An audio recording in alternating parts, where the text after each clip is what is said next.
My guest for the news review segments this morning, I have Professor Isaac Boadi. He's a Dean, Faculty of Accounting and Finance at UPSA. I also have Professor Michael Ayamga. He's Deputy CEO of the Environmental Protection Authority. And via Zoom, I have Awal Ahmed Kariama. He's the Executive Director of RISE GH. Do I have Mr. Kariama with me? Just to check your sound. Not yet. Okay, so as and when he joins us, we will be ushered into the conversation. Two professors, good morning and welcome to the show. Good morning, Sidi. Yeah. How are you doing today? Very well. You're alive and kicking? Yes. Good morning to my brother. Okay. How are you? Yeah, I'm doing good. Good to see you. Prof Ayamga, it's good to see you too. Yeah, it's good to see you. You're looking great this morning. Oh, thank you. Thank you so much. I know what you can do on Fridays. What can I do? I know how to take a compliment. That's what I can do. You look beautiful. Thank you so much. Let's get into your thoughts for us. Prof Ayamga, I want to start with you. What has caught your attention? What reflections do you want to share with us before we get into the papers? Yes, I have seen events over the last 7 months. And as an economist, as I always say, I was looking at the things that were being done by government in the past and being done now. And you ask yourself, are there striking differences? And you realize that the gamut of tools and the economic tools that we use are basically the same. And then you start wondering what is the difference. And I realize it's leadership. So today I want to pay tribute to our president for being a leader. The only difference that has worked in this country is the leadership and is the results. Talk is cheap. You can say you are doing this and that, but it only takes leadership, sacrifice, and example to get people to move along with you. And I believe that if anybody has done that over the last 10, 12 years, I would say it's His Excellency John Dramani Mahama. And I'm extremely excited that today we can point and tell Ghanaians that leadership matters, not just a cheap talk. Okay, so leadership is the reason we're seeing the results, according to Prof Ayamga. Professor Boadi, what's your take for us this morning? So two things. The first one is on the program we organize, the media budget review done by IERPP, and then the BOG reduction of the policy rate. But before I continue, something happened yesterday. The Savior Church of Ghana. Yeah. The mass burial yesterday, and it was so sad to lose young people of our generation, 17 kids.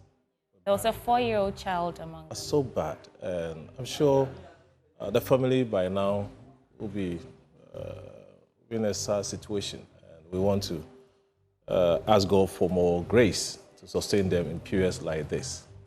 Having said that, we want to thank your outfit for your support during our review, media budget review that was organized by IRPP. You were there, you captured our stories as well.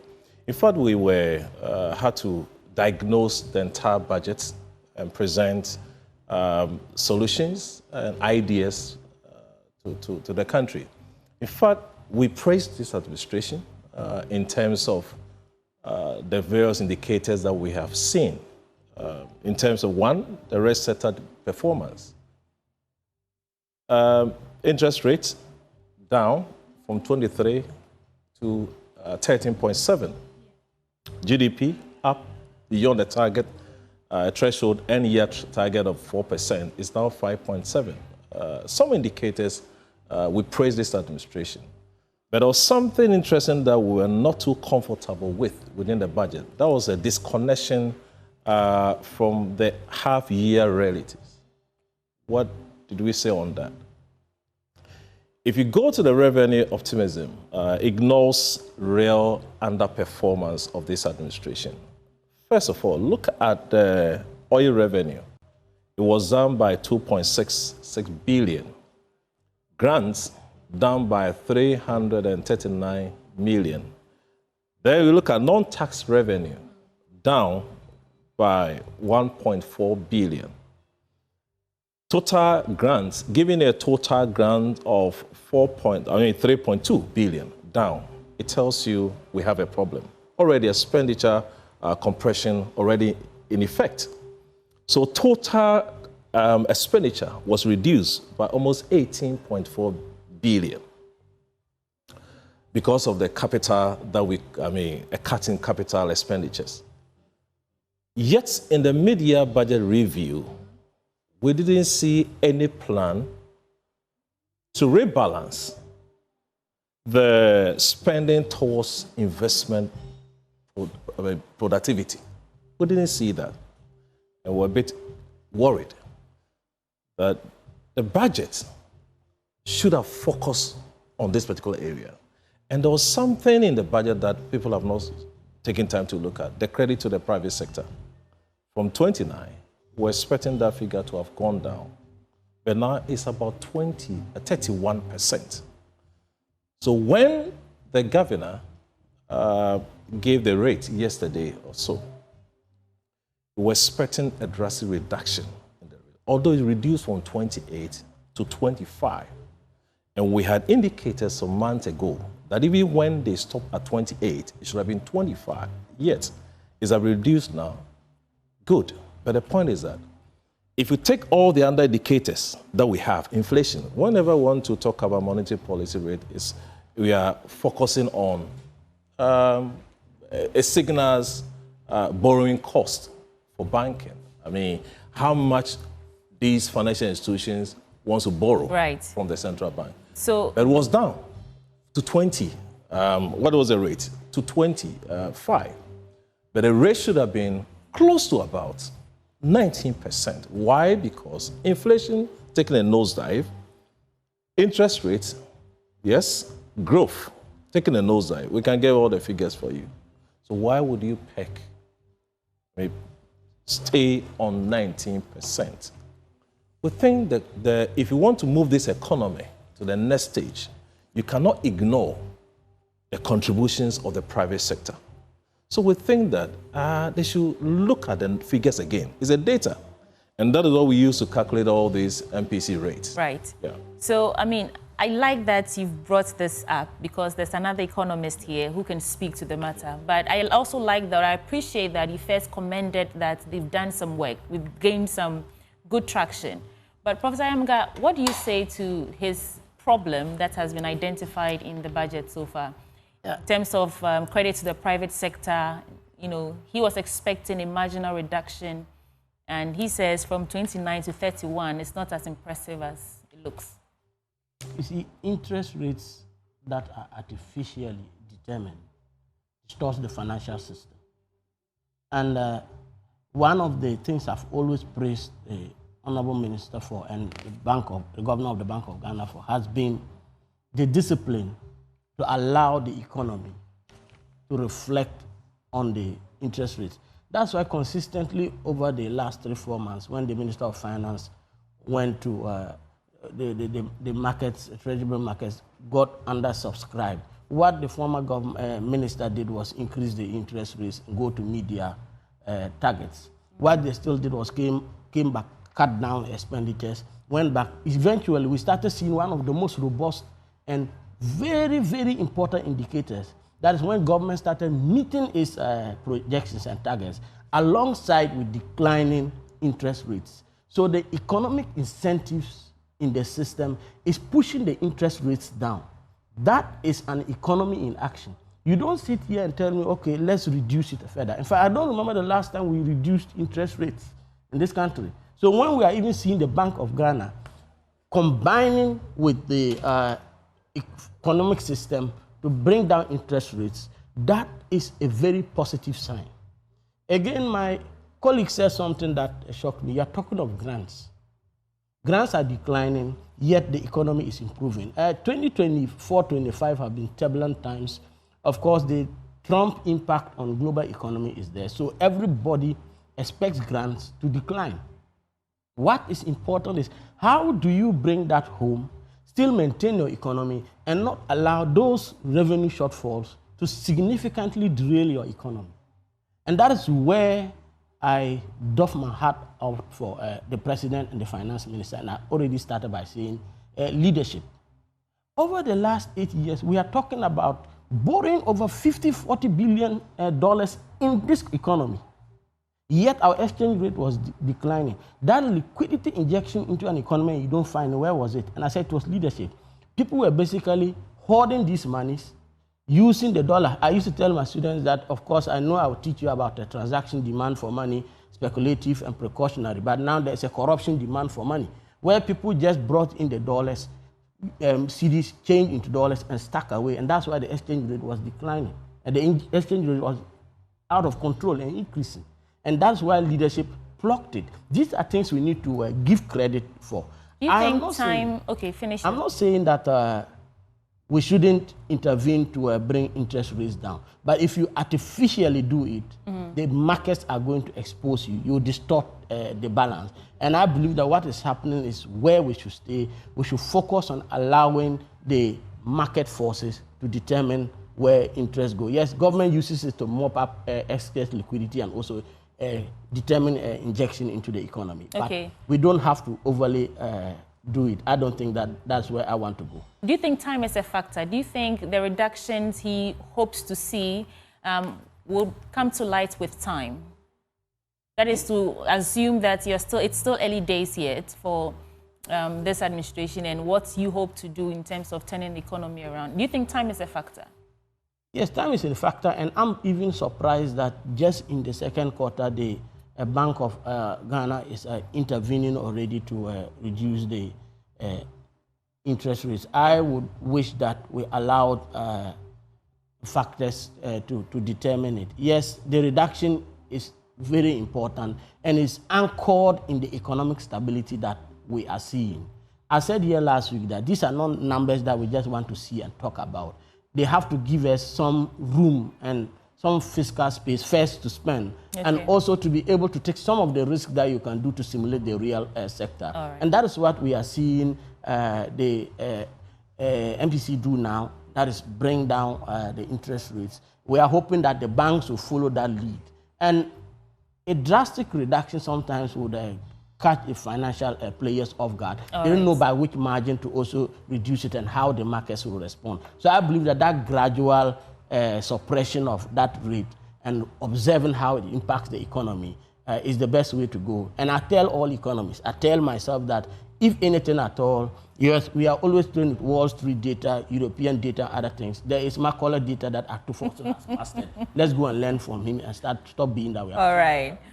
So, Professor Boadi, he says that let's not artificially push the boundaries of what we are looking for, and that let's let the indicators work. So, with time, we'll see the reductions. I'm happy Prof said the BOG's intervenes in the market. Yeah. And it confirms this. And it's confirming what IMF said.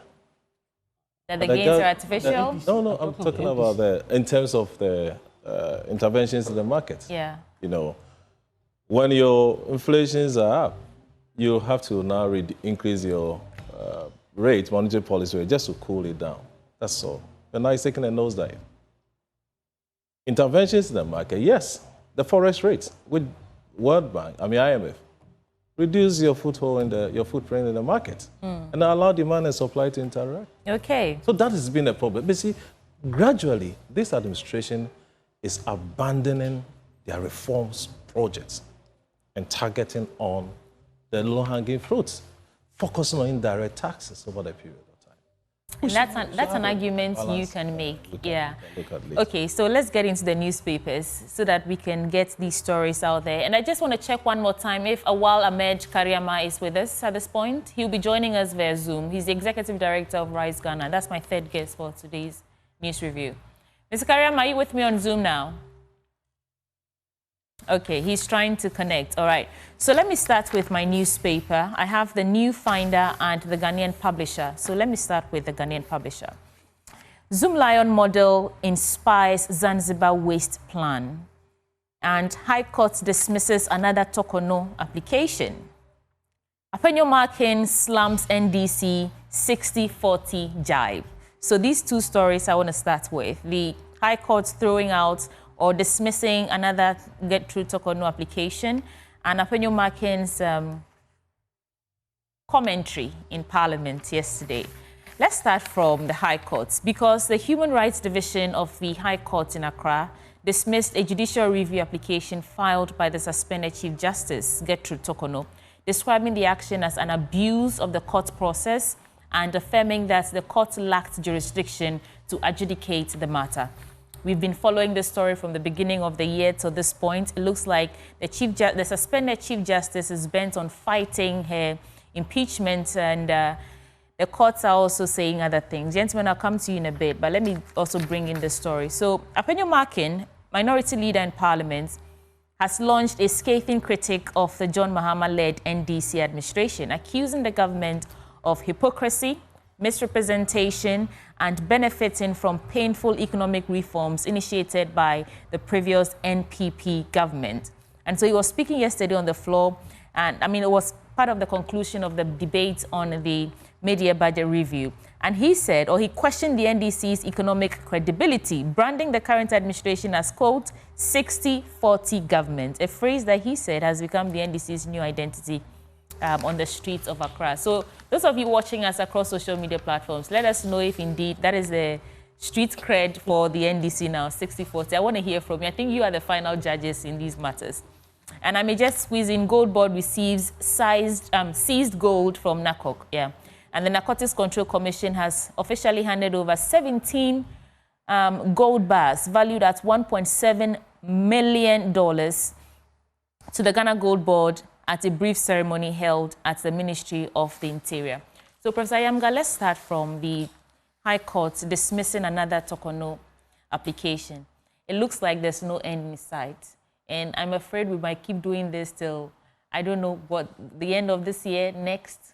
What do you think about the current dismissal, or where the progress of this intended impeachment, because that's what it looks like, has reached? No, it's not an intended impeachment. It's an intended hearing of the petition against the Chief Justice. No one has taken a final decision to impeach him. What I've said is, whatever goes down must come, whatever goes up must come down. So it doesn't matter what the former Chief Justice suspended, I should say. At the end of the day, the committees put in place will have their hearing, and Ghanaians will know where this is headed. I think that she is not helping her own cause by these unwanted distractions, and it's a constitutional process. She is a seasoned lawyer. We agree that when your back is against the wall and you are drowning, you cling to every straw you find. That is what the suspended Chief Justice is doing now. But it is the judicial system in action. Case after case, they are being thrown out. And I think that it gets to a point that she thinks, okay, let me trust the process. She said the law is the law, and the law is the law now working. And let's allow it to function. I don't want to stay much on this, whether it is merited or unmerited, whether she has done something wrong or not. That is why the committee is in place. Her decision to more or less talk down her former colleagues and everybody in the committee, describe the president as somebody witch hunting him and torturing her. I think that those are extremely low bars that will continue to hunt her long after this hearing process is over. And if I was her, I would sit somewhere and reflect and say, is it not time I allowed due process to go on? The people are the judge, as you rightly say, and at the end of the day, people will judge. People is the judge. People will judge. People will judge. And definitely posterity will also judge. We can't allow our self-interest to dominate the national. The judiciary is unstable now. The longer this thing drags on, the longer the crisis in the judicial system. If we are getting a new Chief Justice, I think that it's better we get it over with and give the fellow more time to reform our judiciary, which is badly needed. I agree that our judiciary is not helping our system here. And the longer this thing goes on, the more it drags it down. So yes, another defeat, and that should tell her this is the court. It's not the NDC or government doing it. I mean, for me, I just see that she doesn't trust the system here, which is why she's even gone outside the jurisdiction to leading it. It's like chickens coming home to roost. If the system, she doesn't trust it, she built it, she led it. He didn't build it, Prof. She's been the leader of the judiciary for how long now? So you can't superintend over something. You are the leader of this justice, and now that the same justice that you have been meting out to people is being brought to you, you think that is unfair. What about people in the same system you have let her put in jail? What do you expect them to say?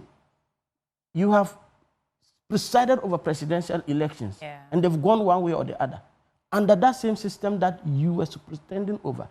Now you want us to believe that it's wrong. No, I can't take that. I think it's double standard. Okay. Yeah. Professor Boadi, as an individual, I'm waiting to see what the ECOWAS Human Rights Court says about this matter, because then it gives you a fresh view of what people outside the country see. Maybe there's something amiss that we are not seeing, but I want to hear your thoughts on this matter. Well, I've said on several platforms, I'm not a lawyer, so when it comes to such matters, I'm careful with my submissions. This issue, I'm on record to have said, it won't end today. This will travel for long. How many months? Years, months? I said it here. This issue will travel for long. How long is long, do you think? I have no idea, but we are here today talking about it. And there's another file application at international courts. Look at it from two angles.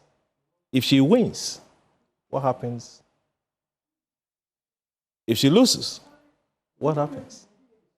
So if you're discussing this, we need to look at the broader context and see what we can get out of this. We've learned a lot of lessons out of this. I am not here to look at the merits and demerits of the case, but the point is that the law is a law, and that's the slogan now. So whatever happens, but it shouldn't be pushed to this angle, this stage. Let me come back to that Fenyo marking issue. Before you go, do you think Ghanaians are tired of the back and forth? Ghanaians? Yeah. There was a time, I think, every day when you woke up, you read an article about the Chief Justice. People were sharing their thoughts and opinions about who's wrong and who's right. These days, you hardly hear anything. The commentary stopped pouring in. Are Ghanaians getting tired of this back and forth? That is the characteristics of this country. We talk about quickly. I mean, move on. Are we talking about Blikum again? It's gone. Well, because they've solved the problem. You mean the violence? Yeah. And the, okay. We are not talking about it anymore. Okay. So let's talk about Fenyo marking issue. It says 60-40. Yeah. And then you are asking whether in town, whether people are talking. Because about he said that is the tag the NDC but it's has coming now as a result of what? Huh? Said they are weaponizing prosecutorial powers, and instead of recovering the loot they claim they want to recover, we have recovered 60% of 5.7 billion. I wrote an article and I was asking a lot of questions. So the 40%, is it that the state will have lost the 40? Or Dr. Dufour and co, they have benefited from the 40? It's a question you and I will ask. But it's coming as a result of the media budget review discussions, right? And I have said that, if you look at the entire document itself, there were some internal contradictions in the media budget. Two claims. One, the minister tells us no need to revise the macroeconomic targets and appropriations. Yes. Another claim, we will revise both the revenue and expenditure projections. It's just like saying, we'll change the quantity and then the ingredient, the recipe, yet the taste and the dish won't change. I'm misleading. And I'm sure it's coming as a result of what is happening in the media budget. But then, if you're talking about 60-40, whether it's a slogan out there or not, the state will have lost 40%. Who did the calculations? When did this issue about, let's take 60 and then allow someone to take 40? I've heard other comments that in recoveries, it's important to recover all. I've Or also if you heard a don't, different... if you don't and we recover some, bingo, that is fine. We do this in banking. You ensure you take the low-hanging fruits. But I think on Bloomberg, I can give you the date. When the person himself had admitted that he would ensure payments are made. So on what grounds did you agree, and which committee, which law guided you? Let's go 60-40. In any case, we have recovered 60. Who loses the 40? The states? Is it a glass full, glass empty kind of thing? Well, instead of losing everything, we've recovered 60%. And yesterday, Martin Kpebu was calling it celebrity soft justice.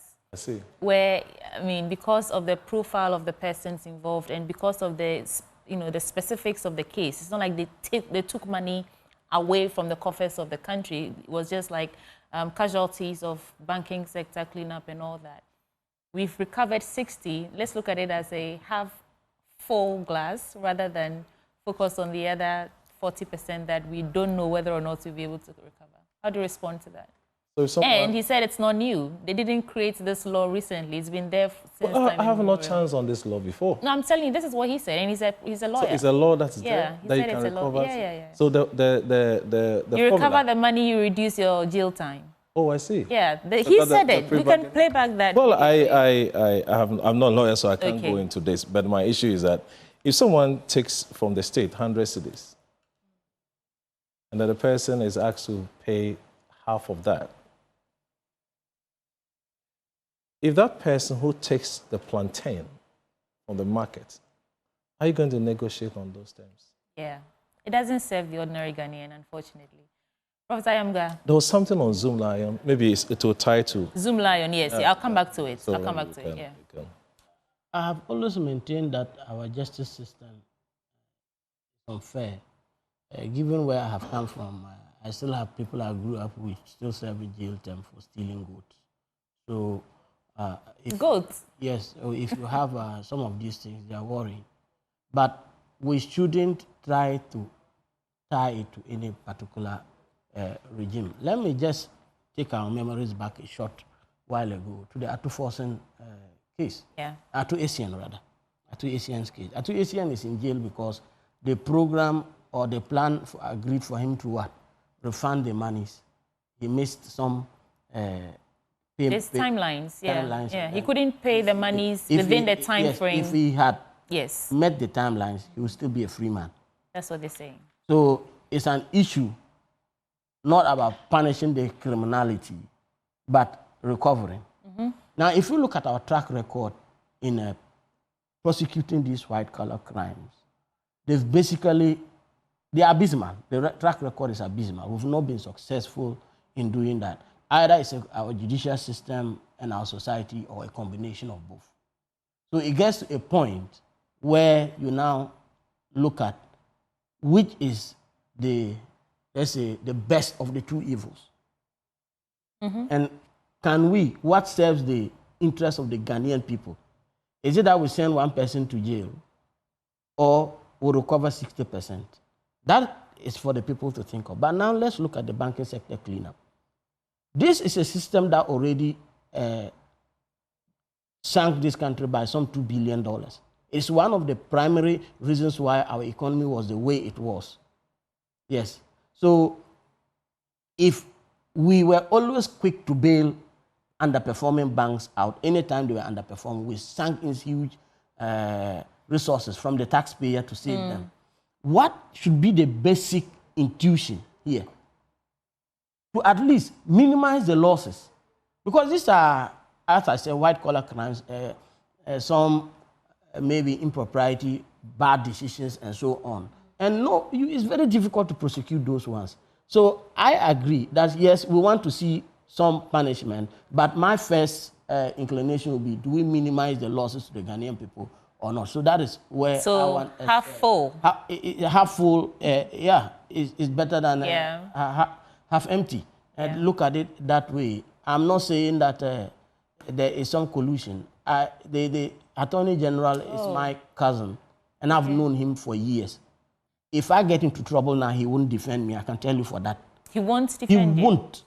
In fact, I think he gave me a warning when I was coming to government. And he's been very clear. He's somebody I know very, very well. Okay. And when people are saying these things, I want to look at the person I know, the person I have grown up with. And he point blank told me this is not academics. And when you come in here, watch yourself. Because if you do something, don't come calling. Okay. Yes, so I can say that for the Attorney General, he is not a crook.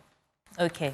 So let me get on Zoom now and bring in Awal Ahmed Kariama, Executive Director of Rice Ghana. Awal, thank you for joining us on the News Review. This is where we get to hear the perspectives of our guests on national issues. 3 stories gone by. High Court dismissed another Get to Talk On application. Apenyo Markin slumps NDC with 60-40 jibe. And I think what we're just, yeah, same thing. So those 2 stories rather. Let's hear your thoughts for us. Good morning. Yes, good morning, and good morning to your viewers, and as well as my co-panelists, especially my senior brother, Prof, in the studio. First of all, let me also say good morning to the Ministry of Communications. The reason why I've not been able to join you early is the fact that we have been having a very poor network connectivity, particularly in the Upper East region, for some time now. So hopefully through your medium, I want to use and do some bit of advocacy for proper regulation as well as quality service delivery from the telecos. Thank you very much. That said, on the main topic, I think that it's within the rights of the former Attorney General, former Chief Justice to be able to seek justice to the highest level that she wishes to seek. And the fact that she is taking that route, for me, is a demonstration of the fact that Ghanaians are always having a strong sense of civic engagement and willing to use due process and legal frameworks to be able to address their grievances. So wherever the case goes to end, it shows the fact that, yes, we've had somebody who was willing to challenge something they were not in agreement with, using different mechanisms and different platforms.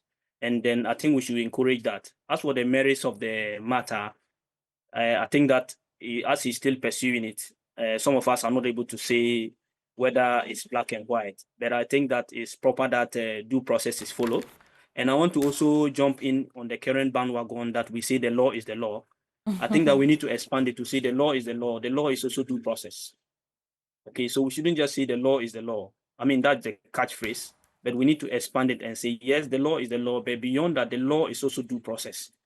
But somebody who says, whose due process?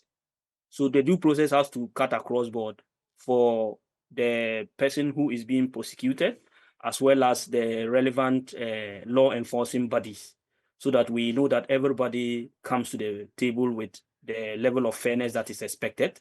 So that, because at the end of the day, it's the law courts we run to, it's a legal regime we run to seek redress on all our matters, so that we'll continue to live as a civic society.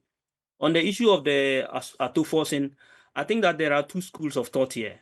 First of all, we know that this case has traveled for a very long time, and the case hadn't actually. Oh, you mean ATO Essien? No, well, I'm talking about the ATO Essien. Yes, sorry, yeah. You're right. Yeah. Yes. So I mean, plea bargain is a very common practice in the field of law. I'm not a lawyer. I'm just somebody who wants to be learned. I'm not a learned person in terms of the law. But we know that plea bargain is a very common practice, especially in places like America and other places. You get people to plead guilty, and then also as a result of that, they get some concessions in terms of the level of punishment or the jail term they are going to get. And so that is tied to the fact that the Honorable Attorney General is able to recoup 60% in the case of the Unibank. I think that that case also traveled for a very long time. And so to be able to come a long way to achieve about 60% recovery, I think is something that we must pat him in the back. However, I think that Ghana can do better. Ghana deserves better. I think the 60%, well, is something that he has done his best, but I think that we could have gotten at least a pool of the cake. And we're talking about the fact that this is not just about the state institution, but it's about people's dreams and aspirations that have been wiped. And so beyond just the directors of the bank, I think we need to take this investigation further. We need to take these processes further so that if we will find along the line that there was an action that is motivated by ill will, and that has resulted in people losing their jobs and companies collapsing. Because for me, I'm even concerned about the way the assets of the bank were repurposed after the whole cleanup. Right. The good aspects of the bank's assets were basically redistributed to other banks. In this case, CBG. We had the Consolidated Bank of Ghana. How about the bad assets of the banks? And then we write it off, or we made it a liability on the directors of the bank. So, I mean, there were positive aspects of the banks. And then in other jurisdictions, when these things happen, they really give a leeway. We have seen in America where banks collapse and then government has reinvested money and then supported and put up some measures in terms of oversight responsibility over the directors and the managers of those companies to ensure that things are effectively done. So we need to move to such a situation where we don't just indigenous companies, yes, they have their challenges here and there, but we need to be able to try to get to some level where we find that if they are not able to cope, then we know that, yes, they have reached insolvency or they are a risk in terms of the market, then we can put them up in a manner that is restoring investor confidence. All right. And when I talk about investor confidence, we link it to the issue of the Chief Justice. If she goes to that court, and whatever the court says, we know that at least she has followed due process to the end of the line. And the discussion that we have has a bearing on investor confidence. So we need to water down the over-politicization of the matter and ensure that we are following the law, and above all, we are following the process at all levels. Thank you. Thank you. The law is the law. Two more. Can I just have a go at that? And you see, all this thing, it points out to how the banking sector cleanup was done. Who closes a bank that can at least through various means raise 60% of the value involved? Who under normal circumstances, economic reasons, financial reasons, whatever, will go closing a bank like that down? If you want to take that standard and apply to banks to today, you will close a lot of them down. If you take that standard and go into Parliament, you ask our Honorable Afenyo Markin to leave Parliament. Where did he take the party to? So it's 60-40. In fact, it's a pass mark. It's a B. And I just want us to be very realistic that it is the clandestine wickedness of the banking sector cleanup that brought us here. Because no financial analyst will tell you a bank can sell in ways Ghana up to 60% of the, and then you close it down. So that is where the bottom line is. It's not the recovery. It is what caused the problem. Okay. Boadi, do you want to have a go, or should we get to other stories? Well, I'm surprised, I'm dazed sometimes when we read the report of the collapse, what led to the cleanup service, of the financial sector. I'm sometimes dazed. I don't know whether people have had time to read the entire document. Today, we are saying that there should have been other ways of taking care of these banks. They should read the report. You hold a different opinion. Are you saying that people should have? No, but we are discussing this, so let's hear your view on it. Why would reading the entire document change the perspective that would you close they could have done it differently? Yeah. At that stage, did we have any other alternative to sustain the bank? These banks were drawing from the central banks. Funds were given to these banks, and they weren't making loan payment. What do you think the previous administration should have done? Today, we are taking 60% from 5.7 billion. What did they get? You don't have to look at what if those banks NIB, had not, NIB, AD, what would have happened? That's what we should have done. So you see, sometimes we have to be careful sometimes with our pronouncements. Okay, now you have read the entire document and you maintain that that was the best they could have done? Close down those banks? At that point? At that point? Yes, for me. We didn't have any other alternatives at that point. If we go through peruse the entire document of the BOG report, that report started somewhere 2016, 15 or so. What did the then administration do? They left the documents. Okay. That report was there. Professor Yamga, I know you want to say something. So would have led to the closure of the National Investment Bank now. But as the Minister of Finance went and presented in Parliament, a smart move to look at what we are going to lose, eventually the life of the depositors, shareholders, and then say that, yes, these things happen all over the world. You bail out banks. Can we look at more humane ways of recapitalizing these banks so that we don't end up recovering 60% and they go... But when these you give them humane a lot, ways... Hold on for a second. you give them a lot of support and they fail to make payment to get the bank to its feet. What happens? This humane approach that we could have used, would that not have come at the, at the cost of the taxpayer? Would that not have been using our monies to sort of keep them solvent? Yeah, but that's what has always happened all over the world. Some people say that the banks are too important to fail. In fact, there are some of them that are too important for you to allow them to go down. Today we are talking about, let me just go digressively. We are talking about the men's gold scandal. Look at the suffering of the people. Have we succeeded in taking him to jail? No, so you need to ask yourself, if you ask a customer of men's gold today, will you be better off with 60% of your assets that are gone down, or you wanted to see the status quo? What would you say? Or you want to see Nana Appiah Mensah in jail? In jail. They'll tell you they want their money. So you have to think of it holistically. Don't think that, okay, a standard that we have practiced over the years everywhere. You go to the United States, they bail out banks. They tell them they are too important. But to what end, Prof? I guess is the question. How long do we keep doing that? Social interest. You see, you can close a bank down. You can send the board of directors to jail. But the impact on ordinary people, the impact on the whole economic system, is what you normally look at and say, oh, no, this, yes, there is some wrong in there, but then let's see how we can intervene. I agree with Prof that there is the tendency to abuse it, and that has also always happened. But in this case, where we still have some opportunity to recover some 60%, and that report didn't envisage that, the one who wrote that report ought to be re-examined. That's the VOG then. Yeah. You know what happened to the entire financial system? Okay, so gentlemen, let's pause here on this matter. They're building. And that report was Why didn't you apply that same standard to it? You know, that report was prepared by the then administration.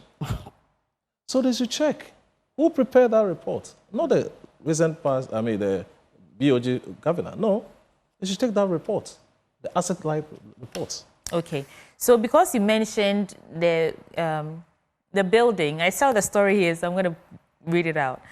Over 67,000 ghost names or ghosts still drawing 150 million Ghana cedis in unearned salaries, according to Ayariga. This is still on the floor of Parliament. And among some of the highlights, he says, what is the value of the state when you spend 280 million to build a Bank of Ghana headquarters that could have cost 81 million Ghana cedis? What is the value of spending hundreds of millions digging a hole for a cathedral that never emerged? And the minister is falling. He's talking about the audits. There's some sort of audits going on in terms of payroll audits going on. That is where we are seeing this 67,000 ghosts still drawing this amount of money. In his defense of this on the floor of Parliament, he sought to say that the SWAL administration had already plunged us into some financial difficulties. And so the things they are doing right now is still about recovering and letting us reach some level of normalcy. It's just because you mentioned the cost of the building, that's why I'm bringing this up. And then let's talk about GJA threatens nationwide media blackouts over attacks on journalists. I'll end here and then I'll come to your newspaper. So a few days ago, Carlos Kaloni, my colleague here, was assaulted together with a respondent, someone who was just granting an interview. And so we've all seen the video. And I cannot for the life of me understand who that person is and why he just went to abuse human beings. But GJA is threatened that in 7 days, they want some sort of comprehensive results, conclusion to these matters in terms of the assault on journalists. And the president himself has come out to say, as a card-bearing member of the GJA, he will not tolerate nor supervise such attacks on journalists. The story is on page 8. I just want to give you a bit of details. GJA President Albert Jimbo condemned what he described as a systemic and rising tide of violence against journalists. And GJA will no longer accept symbolic condemnations without action. If the Ghana Police Service fails to act decisively within 7 days, we will announce a nationwide blackout, media blackout of all police activities. And that's not going to be a good look on you. Gentlemen, so this is where I'll end the Ghanaian publisher. Prof Sayamga, yes. I'm sure you saw the video of that security, that armed man, I don't know who he is, assaulting Carlos and the other guy who was standing by. Many people have condemned it, but I stand with the GJA president when he says that enough of the rhetoric, enough of the talk shop, we need action. We need things that serve as deterrent so that security officials do not assault innocent and armed civilians. I want to hear your take on this matter. As I've already indicated, that act is reprehensible, it's condemnable in all terms. Armed men should not even threaten civilians. In the first place, they shouldn't have been where they were in the first place. But it's because of what a Ghanaian society has become that some actions you need to take military there. Otherwise, the police are not respected to a certain degree. Why? I don't know. That is why we're having these things. And for you to attack journalists, the people who risk their lives to bring us the stories, to get us to know what is happening, it's an attack on all of us. It's an attack on our democracy. And I'm happy the president has not minced words in condemning this issue. It's not only out there. There were times that we had people walking into live studios and attacking other people. Yeah. And I wish that this stance that the GJA is taking today should have been taken long ago. That if we had taken this decisive step towards violence against journalists. Or demanding action, yeah. The GJA should have acted this way when some news outlets and other things were closed down. So, yes, I agree that they should demand some action, but 7 days is enough for us to have due process. We are talking about due process here. I want to see the culprits brought to book, and I want them to also have the opportunity to state their case, to let us know why they assaulted them. Maybe there was something behind the scenes that the cameras didn't capture. We want that investigation to be comprehensive. But no matter what, there is no reason why a military person armed should attack a civilian. We are not in a war front. So that one, we condemn it. As to whether we have to black out or not, I want to say, is that going to help due process or not? If we are actually champions of due process, I think that we should allow the military hierarchy to deal with this. If we are not satisfied, then we can escalate. But as at now, I don't think that threatening the police, especially at a time that we are facing some challenges in terms of security, is the right thing to do. And you journalists need the police to keep you safe. So we must be careful where we are treading. But Prof, exactly. what would you have us do? If not to threaten to black out the activities of these security officials, what would you have us do? How else do we register our seriousness? It should be a last resort. You should give me. But I'm saying that a few weeks ago, Prof, we saw a policeman in broad daylight assaulting someone. It was also another journalist from Joy News. And today is politicians do. I remember the last time I was here behind stage, you were saying something about somebody smacking and all those things. We were here when there was a demonstration out there and the leader of parliament went and struck somebody. So it's not only journalists that are the receiving and civilians are too. And I don't want to see that happening anytime, anywhere. Because as people who believe in democracy, there may come a time in our lives that we also have to hit the streets, or we have to partake in some standoff to drive home our demands. So attacking people is a no-go area. But I want to say 7 days is kind of a hard ball for me. Can we perhaps give a timeline that in 7 days we want to probably see some progress report on the investigations, and then give maybe some time for disciplinary action to be taken. At the end of the day, if you don't see it, you can still black out anybody you want. But I think that this speed is not fair, because given that there are other instances that you did nothing about, it's not right. It makes the GJA look maybe some way to me. But I'm not saying they shouldn't demand that justice be done. But that justice can be done with some consideration to how long it will take to get due and fair process. Okay. Professor Boadi, do you share the same opinion that 7 days is too short a time for some sort of comprehensive conclusion or consequence, you know, for these recent frequent attacks on journalists and innocent civilians? DJA says 7 days or you face a media blackout. What do you say? I condemn the act. Condemn the act. We shouldn't get to this stage as a country where a journalist who is there to uncover issues for us to consume will be treated this way. But sweetie, this country is suffering from comparisons. You did this months ago. I have done this. So you should have done it the other way and not this way. Tit for tat. Yet the problem still remains.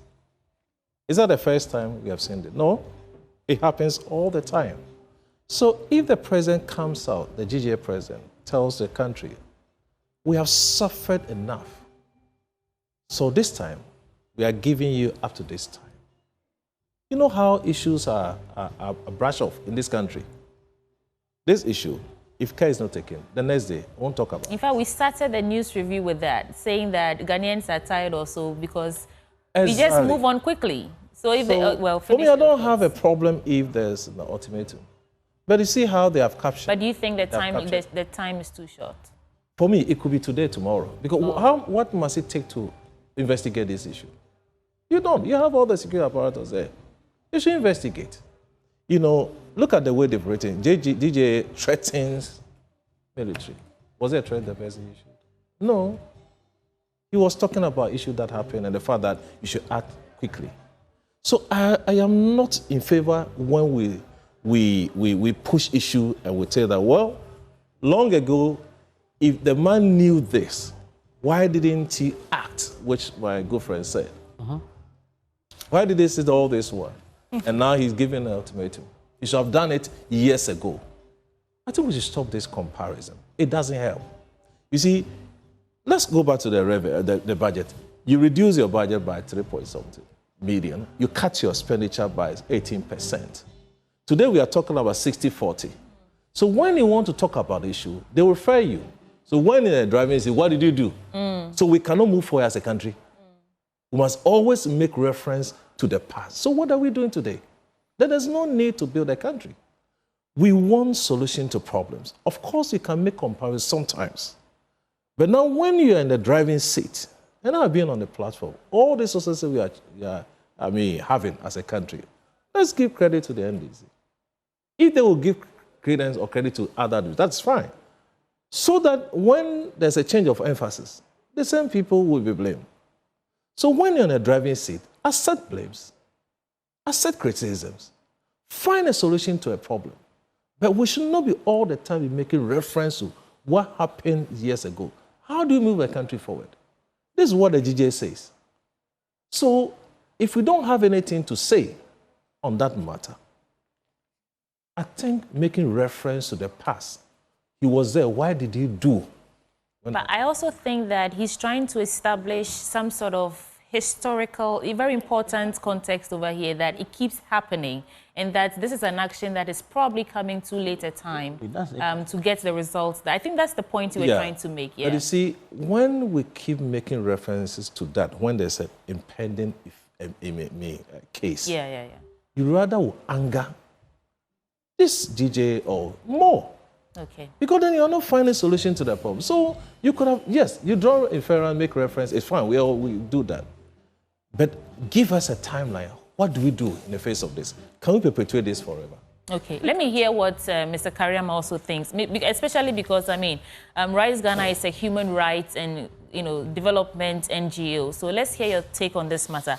And in the words of Albert Jumfo, he says, this is not a threat. It is a necessary action to defend the dignity and safety of every Ghanaian journalist. So this is not a threat. This is just us saying that we have been at the mercy of this brazen, unwarranted attack from security officials. And so we have given you 7 days to bring some sort of conclusion to these matters or face our wrath. What do you say, Mr. Kariama? Yes, so first of all, it's unfortunate this has happened and we must condemn it. And I must say that it's not just by the security, but private citizens also have attacked the media. And we are in an era of everything in the parliament happens by certificate of emergency. So for me, I think that even though the 7 days is reasonable, but it's too long. I mean, the GJA could have given a shorter span of time, but I know being reasonable people, they want to give a very practical time frame considering how we have bureaucracy in our country. So that act is condemnable. And beyond just the ultimatum to give the blackout, I think we need to go back. They say crime has no expiry date. It is possible for all those who have come under attack in the line of duty, card-bearing members of GJA, to be able to litigate and seek due process, seek the face of the law, to seek redress on the attack that has happened to them previously. So I am thinking that beyond just the blackout, if these things don't turn out well, as expected by the GAA, we should consider a class action. Okay, various journalists have been attacked over a span of time. And I agree with Prof when he says that we need to stop the comparison. The most important thing is that we are talking about the here and now. Whatever has happened and due process or actions have not been taken, there's a time always where a man says that, or a woman says that enough is enough. I'm not going to take this further. And we look at the fact that when it comes to issues of journalism and the strength of our democracy, one of the core pillars of strengthening our democracy is a fair space where people have the freedom to be able to express themselves as well as report on issues. So if we think that journalism, best of all, is not public relations, it's about reporting things as they are. And we don't expect to be comfortable with every media reportage. And we should be able to accommodate the media, because if you slide the media today, tomorrow when you are being slighted, you may rely on the media to be able to promote the fact that your rights are being abused. Then by then, where would you be? Where would the media be? So if we undermine the media, small, we are creating a precedent where we undermine our very existence as human beings. We undermine our very fundamental human rights. We undermine our very democracy. So this is unacceptable, and I commend the DGA for issuing that statement. And I urge them beyond this, if there are no any concrete steps to address this and to bring the perpetrators to book, then they should consider a class action. Okay. Thank you. Thank you, Kariama. Looks like, Prof. Zayamga, it's 2 versus 1 in terms of what the ultimatum seeks to serve. I stand where I stand because I say that these are military men, probably low-rank military men, have done this. All of us seem to be against them. And I mentioned that top politicians also committed similar actions, and we didn't even respond. Those matters have been allowed to swept under the carpet, if I should put it that way. And that is where my problem is coming from. As for comparativism, I mean, I'm a comparativist. I like that. The best measure of progress is benchmarking, to benchmark yourself against your past. And that tells you whether you are biased or you are objective. So anyone who says we shouldn't benchmark, we shouldn't compare to the past, definitely is looking at snapshot events and commenting. And I don't think that is how we make progress. So I'm only saying that I support the action fairly, but would the 7 days allow us to get to the real crux of the issue? That's all I'm saying. I'm not saying that they shouldn't black out if there is no response. I'm just saying that let's look at the time frame, what it takes. Can we give due process to those that are being accused now? And would they allow us to know the true picture of the whole thing, why the military men were there in the first place? I'm not saying we shouldn't, but as we're comparing ourselves to the past, that is what we are going to do. And I always... Well, they say an unexamined life is not worth living. So, of course, we have to be examining how we do life to make progress. So let's get into your stories now. The News Center, Prof Boadi. This is what I have here. The news center. 3-4 stories here. The first one is on page, this is on page 6. MTN taps AI expands service centers for customer satisfaction. Then GJ threatens military police with media blackout. That's on page 2. Then the government eyes pensions fund for roads. That's on page 3. Then Zoom Lions Sussex draw Zanzibar page, story on back page. Then the other one, which is of interest to me, is on the road contractors arrears attract 615.9 million interest. Are we talking cedis or dollars? Cedis. Road contractors arrears attract 615.9 million. Where do they get funds to do projects? They go to bank and borrow to undertake a contract for a country. So when they provide the services to the state and you delay in their payment, equally, they have to go and pay interest to the bank. If they're unable to pay, those who had excess funds that are given to the bank, they will not be able to make payment to those people when they come to the bank to withdraw their money. So we are talking about contracted insolvency. They are asking for interest on the money. Go through the budget document. We cut expenditure almost 18 billion. We have been trumpeting on this issue for long, that the government is not spending on projects and all that. It's not cementing what we've been talking about. Now they are threatening to take arrears, interest on money unpaid. What it also means, we have reallocation, we have to realign our budget again. If we have to settle, to take care of the interest. What it means is that we have to cut some expenses. But there's a road fund now. There's a road fund and there's a road maintenance fund. So I'm not sure. I think that if they're going to pay, it wouldn't necessarily have to be realigning the entire budget for the year. Professor Yanga, you can help us out here with bringing some clarity. I don't know whether you have allowed me or because of time. No, we have to go in a few minutes, but you can land on it. I'll allow it. Land on your points. You can let him. Okay, Professor Yanga. Yes, I just wanted to. You see, continuously, Prof makes it very difficult for me to stay on track. Oh. Yes, because you are talking of arrears here, and you are talking about this year's budget. You have to stay on track. Yes. This year's budget. And you are talking of arrears and debt in the road sector to almost about 12 billion. Accrued over the years. And the arrears were not accumulated just this year. In fact, we know that several contractors left projects uncompleted. In the midst of massive injection and borrowing in the economy, we didn't settle arrears. So if you are saying that we should cut expenditure, or we are cutting expenditure. I'm talking about the consequences. Yes, the consequences is that road contractors have always taken interest. It's something that is known. That's why I said I was surprised. But it is the actions over the years that has brought us here. And we cannot just in 1 year decide that we are going to break the bank, use everything that we have sacrificed to build just to pay contractors. In fact, it is even remarkable that there is talk about paying them and they are asking for interest. The previous government didn't pay them. I'm actually curious to see what the story... Does the story say they're demanding these arrears or that these arrears will be paid? Yeah, they are always part of the contract. So it's not the first time we're seeing these arrears. So that's why I'm surprised Prof is bringing it up because he wants to make a point that contractors are owed. But the contractors have been owed since 8 years and the effort to pay them just started. That's where I wanted to draw Prof's attention to. It's nothing new. Contractors have always taken interest. Okay. That's what I want to point out. Okay. Prof, I have some 5, 10, 15, 30 seconds for you. Might not be able to exhaust. You might not be able to. Okay. But So the point is that. So let me jump in.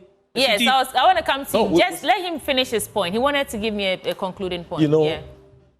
If we go to the story, Yeah. these are arrears based on non-payments. Yes. So the funds are there. Why not paying them than to go through this?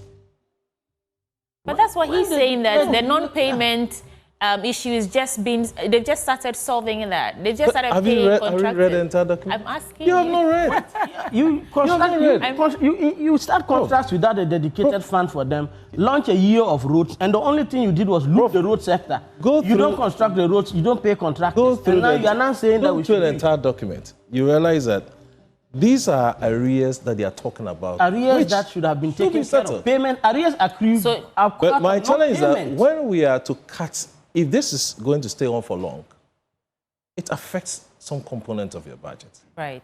Critical areas, you have to come in. So we don't need to allow this one to grow. And I am not the one. The contractors are talking about it. Okay. So, Mr. Kariama, let's hear your thoughts on this matter. Yes, I think on the face of this discussion, there are two fronts here. I've also been privy to information where some contractors have actually submitted multiple claims for work they have done. So that's another level of the discussion. The other thing is that I think that it's unfair. It's not just starting today, but over time, the contractors have been shortchanged. Sometimes you do a lot of work and you have to wait several regimes, several years to be able to take. So the time value of money, they don't really benefit, they get affected. So we need to look at how these contractors association, road contractors association can begin to organize themselves to ensure that they have a very strong background to be able to demand these things, so that it's not a function of government's ability or inability to pay. I think it's a matter of priority. So from the road contractors front, they need to be able to be very forceful and use due process to be able to claim whatever is theirs timeously. And then at the level of government too, I think it's unfair to pile up payments. And like we said, it's not the first time. It has always been like that. So when you go into procurement issues in detail, you realize that government budgets are always over-exaggerated and ballooned because the supplier thinks that the money they are going to get, they're not going to get it on time. So we need to institute measures to ensure that these things don't happen. And those who are providing this service should also be able to engage the contracting authority to ensure that they prevent some of these things from happening over time. Thank you.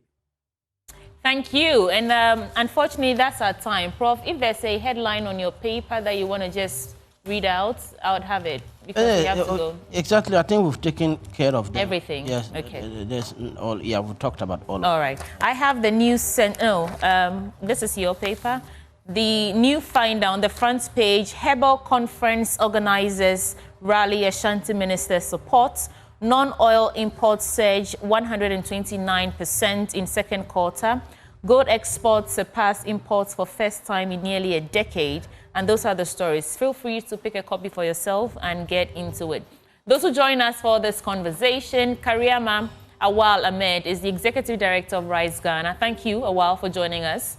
And we also have Professor Isaac Boadi. He's the Dean, Faculty of Accounting and Finance at UPSA. And Professor Michael Ayamga, he is the Deputy CEO of the Environmental Protection Authority. Gentlemen, welcome to the program. Thank you for coming for the news review segment. Stay with me. I'll take a quick break. When I return, I'll be bringing you the big stories on the AM show. I'll be right back.